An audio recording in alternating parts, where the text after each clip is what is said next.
1 апреля, актовый зал УДГУ, десятки комиков. Значит, скучно точно не будет. Школа КВН это обеспечит. Она дала старт проекту Лига КВН Родникового края.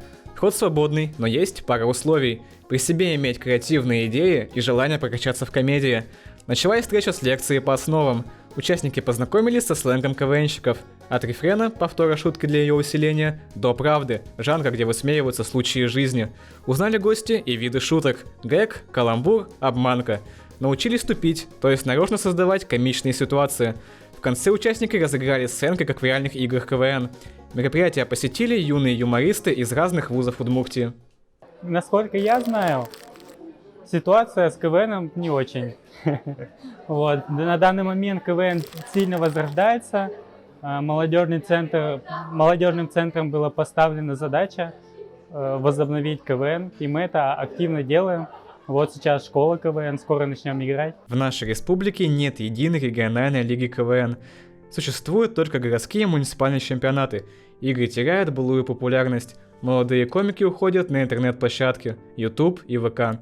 Привлечение новых кадров стало актуальной проблемой, которую начали решать. Возрождение шоу взяло на себя агентство по молодежной политике. Пельменный кубок КВН, который прошел в феврале, показал, у инициативы есть перспективы. А такие проекты, как школа КВН, подсвечивают комедийные таланты. Помогают в этом бывшие участники высшей лиги.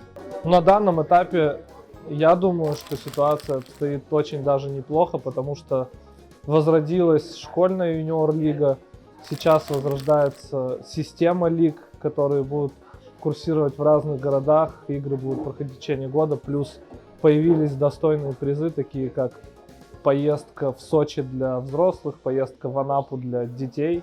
КВН в республике активно развивается. Создаются школьные лиги, вводятся новые форматы. Опытные КВНщики передают знания юным комикам, а лучшие команды получают возможность поехать на фестиваль КВН в Сочи.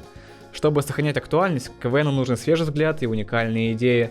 Развитие молодежных лиг поможет открыть новую главу в истории шоу.